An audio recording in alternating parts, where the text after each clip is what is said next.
दोस्तों नमस्कार, मैं उमेश गौतम, समग्र प्रदेश समाचार से। हाल ही में सतना के उतैली में नारायण तालाब का फूटना और उससे व्यापक समस्याओं का सामना करना आम जनमानस का।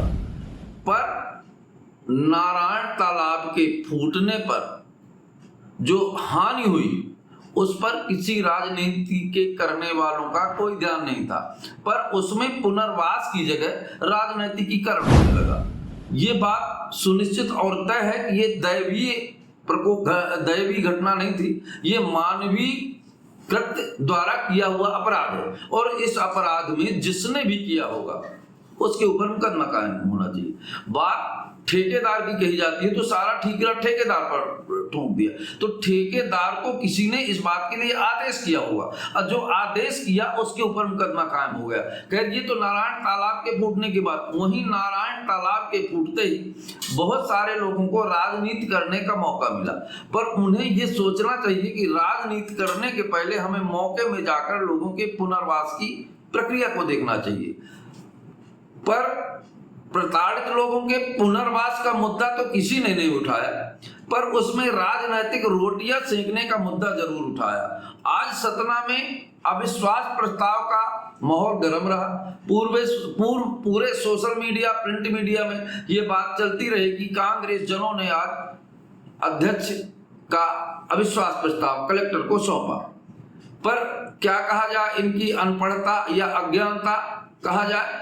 इनके एक वीडियो में इन्होंने कहा कि जन हानि हुई है, नारायण तालाब के फूटने पे जन हानि हुई। अब इन्हें यह पता नहीं है कि जन हानि और धन हानि में क्या अंतर है। या तो इन्हें यह पता है नहीं है या ये अनपढ़ है। तीसरी बात ये वहां मौके पे गए नहीं, वहां देखा नहीं कि लोगों के साथ क्या हुआ है।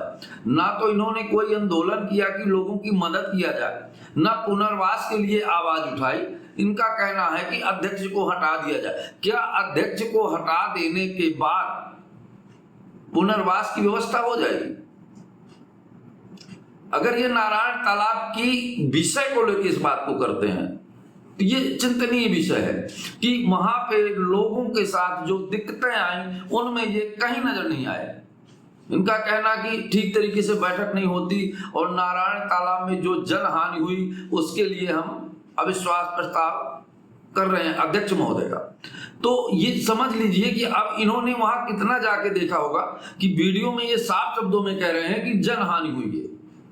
अगर जन हानि हुई है कि धन हानि हुई है, ये तो देखना चाहिए। वहां पे परेशान लोगों के पुनर्वास के मुद्दे को इनको लेकर राजनीति करना चाहिए। एक बात बहुत सही है, राजनीति करने के पहले भी अध्ययन और राजनीति जरूरी है। विपक्ष को पहले राजनीति करने के पहले देखना और सोचना जरूरी है। ये बात साबित होती है कि ऐसी कमरे में बैठकर राजनीतिक प्रतिद्वंदी वहीं बैठकर एक प्रस्ताव लिखकर कलेक्टर के पास पहुंच जाते हैं, जबकि मौके में जाकर इसका कोई निराकरण नहीं किया।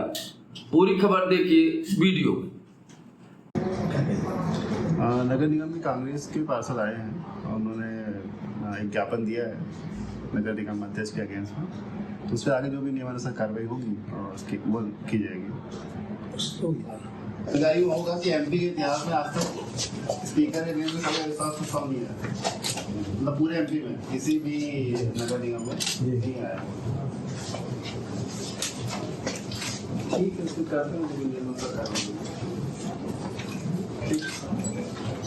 नहीं है ऐसे, लेकिन प्रावधान है यहाँ पर परिषद में बात ही नहीं रखी गई है। इस वजह से लोग इतना परेशान हैं। एक प्रावधान है ना, मतलब मैं तो वो बता रहा हूँ कि एमपी के इतिहास में आज तक कभी नहीं है। अभी इतिहास भी बना रहे हैं ना, तो आप लोग बना रहे हैं। ठीक है, तो जो भी नियमानुसार कार्य होगी सर। रिजल्ट क्या होता है, मेयर के अगेंस्ट में आए तो उसमें कमिश्नर साहब का रहता है, वो संतुष्टि का रहता है। ये तो आप एक बार आपके सही बात तो वो अलग से बुलाना पड़ेगा। मैं इसीलिए बोला कि ऐसे ग्रुप में नहीं होता है। मन क्या था, हम लोगों ने क्योंकि अध्यक्ष हमारे जो है अब उनके खिलाफ अविश्वास प्रस्ताव किए लाए, क्योंकि वो परिषद की बैठक विधि सम्मत तरीके से नहीं चलाते हैं और ना ही जनहित के जो मुद्दे हैं उसमें चर्चा होती है, गलत ढंग से उसको मिनट बुक में दर्ज कराते हैं। ना ही शहर के विकास के मुद्दे चर्चा में लाए जाते हैं, चाहे सीवर का मामला हो।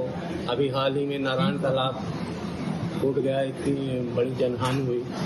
कहीं कोई जनहित के काम परिषद में नहीं लाए जाते, उसी के खिलाफ हम लोगों ने अविश्वास प्रस्ताव। संख्या बल कम है आपका, इसको कैसे मतलब क्या भाजपा से कुछ लोग आपके संपर्क में है पार्षद? क्योंकि 4 तो आप ही चले गए पहले।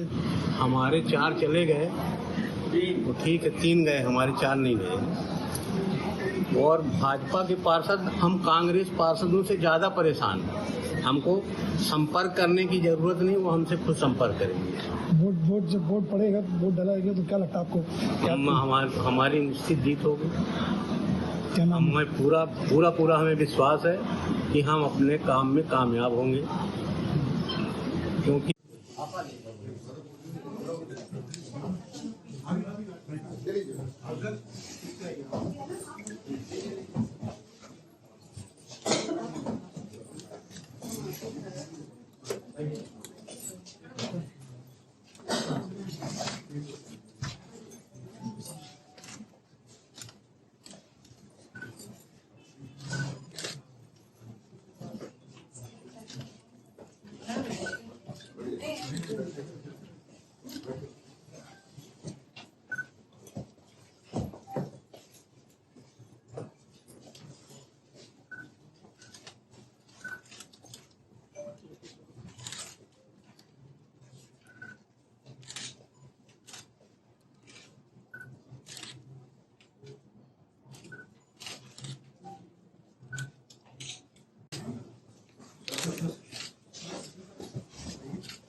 हाँ,